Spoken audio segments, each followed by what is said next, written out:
সামান্য ঘটনাগুলি আমি চেষ্টা করেছি যে মানুষের মনে দাগ কেটে রাখার মতন কিছু লিখে দিয়ে যায়, কারণ এর মধ্যে অনেক গল্প আছে, জীবনের অনেক উপাদান আছে, সেগুলোকে নিয়েই আমি এই অনুগল্প 101 তৈরি করেছি।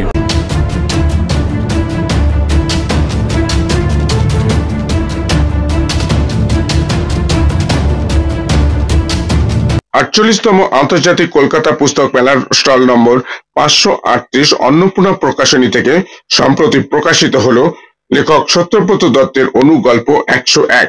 বইটির শুভ উদ্বোধন করেন টেকনো ইন্ডিয়া ইউনিভার্সিটির সিইও এবং ডিরেক্টর ডক্টর প্রফেসর সুজয় বিশ্বাস। উপস্থিত ছিলেন অনেক বিশিষ্টজন, লেখক সত্যব্রত দত্ত সহ অনেক সাহিত্য অনুরাগী মানুষজন। আজকাল নতুন প্রজন্ম অনেকেই বড় গল্প বা উপন্যাস পড়তে চায় না, তাদের কথা মাথায় রেখেই ছোট গল্প আকারে বইটি প্রকাশিত হয়েছে আন্তর্জাতিক কলকাতা পুস্তক মেলায়। এই গল্পগুলির অধিকাংশ আকাশবাণী কলকাতা থেকে প্রচারিত হয়েছে, এছাড়া আরো কয়েকটি জায়গায় প্রচারিত হয়েছে। সেই গল্পগুলিকে একত্র করে এবং আরো কিছু গল্প নিয়ে অনুগল্প 101 48তম আন্তর্জাতিক কলকাতা পুস্তক মেলার 538 নম্বর স্টল অন্নপূর্ণা প্রকাশনী থেকে বই আকারে প্রকাশিত হলো। দীপ রায় রিপোর্ট, নিউজ আইল্যান্ড 15। আজকের এই সামাজিক প্রেক্ষাপটে লোকের ধৈর্য খুব কম, সুতরাং বড় গল্প পড়ার যে ধৈর্য সে চলে গেছে। তাই জন্য সত্যব্রতবাবুর এই যে অনুগল্প, যেগুলো ছোট গল্পের কালেকশান, তার কিন্তু বিরাট একটা কন্ট্রিবিউশন। তার কারণ লোকে যদি ছোট গল্প পড়ে তাহলে হয়তো তার সেই ধৈর্য কিংবা স্থৈর্য হবে যে আগামী দিনে সে বড় গল্প পড়ার। এবং ছোট গল্পের ডেফিনেশন রবীন্দ্রনাথের কথা, মানে রবীন্দ্রনাথ যে করে আমরা ছোটোবেলায় পড়েছিলাম, যে গল্প শেষ হবে কিন্তু তার অনুরণন থেকে যাবে। আমার এই সত্যব্রতবাবুর এই গল্পের অনুরণন কিন্তু তাই জন্য এটা অনুগল্প 101, অনুগল্প 101। ছোট গল্প পড়বেন, এই বইটা পড়বেন, প্রত্যেকটা গল্পের মনে হবে নিজের একটা কিছু কন্ট্রিবিউশন আছে। আমার মনে হয় আপনাদের সবার ভালো লাগবে। আর ছোট তো পড়ুন না, বেশি ধৈর্য তো লাগবে না। ভালো থাকবেন, ভালো রাখবেন।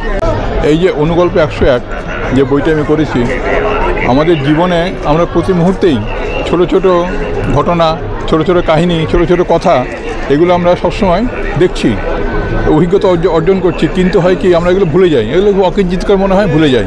কিন্তু এই সামান্য ঘটনাগুলি আমি চেষ্টা করেছি যে মানুষের মনে দাগ কেটে রাখার মতন কিছু লিখে দিয়ে যায়, কারণ এর মধ্যে অনেক গল্প আছে, জীবনের অনেক উপাদান আছে, সেগুলোকে নিয়েই আমি এই অনুগল্প 101 তৈরি করেছি।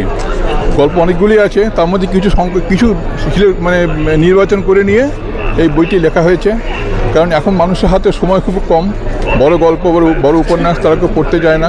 তো সেই জন্য আমি ভাবলাম যে একটু ছোটো ছোটো করে গল্প, আমাদের জীবনের ঘটনাগুলো যেগুলো মানে অকিঞ্চিতকর মনে করি, যেগুলো আমরা মূল্যহীন মনে করি, সেগুলোকে নিয়ে যদি কিছু একটা দুই মলাটের মধ্যে বেঁধে রাখা যায়, সেই চেষ্টা করেছি, যাতে চলতে চলতে হাঁটতে হাঁটতে যে কোনো সময় সামান্য অবসর পেলেই দু একটা গল্প পড়ে নিতে পারে এবং তার সঙ্গে নিজেকে মিলিয়ে নিতে পারে যে আমার জীবনে ঘটনা ঘটে, কিন্তু আমি তো এগুলোকে গুরুত্ব দিই না, কিন্তু তার মধ্যে গল্প থাকে, তার মধ্যে জীবনের কাহিনী থাকে।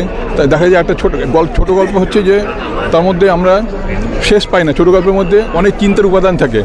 এই গল্পটা এই 50 শব্দ 100 শব্দ গল্প পড়ার পরে মনে চিন্তা হবে যে এরপরে কী হবে, এরপরে কী হবে, সেই জায়গাটা একটা সাসপেন্সে রেখে দিয়েছি। এবার পাঠক নিজে চিন্তা করুক যে এরপরে গল্প কী হতে পারে, তিনি নিজের মনে চিন্তা সেটাকে রাঙিয়ে নেবেন, নিজের মতো ভেবে নেবেন। এইখানে আমার এটাই হচ্ছে আমার কাজ, যে তাদেরকে চিন্তার খোরাক জোগানো, তাদের মধ্যে সামান্য সময়ের মধ্যেই একটা চিন্তা করা, একটা নতুন কিছু ভাবনার খোরাক জোগানো। এই কাজটা করতেই আমি এই গল্পটা লেখার অনুপ্রাণিত হয়েছি।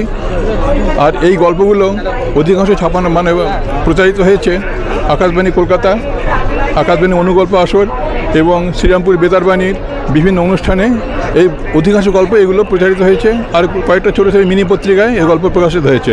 মানে আমার এই 101 গল্পের মধ্যে প্রায় 90টা গল্পই আমার প্রচারিত এবং প্রকাশিত।